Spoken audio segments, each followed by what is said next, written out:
In this video, I'm going to show you how you can easily find deleted WhatsApp photos on your iPhone.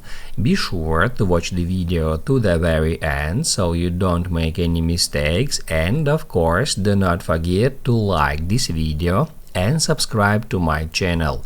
Thanks guys. So let's get started, and first off, open up Photos app, because WhatsApp automatically creates an album in your gallery where it saves all the media files from any chats.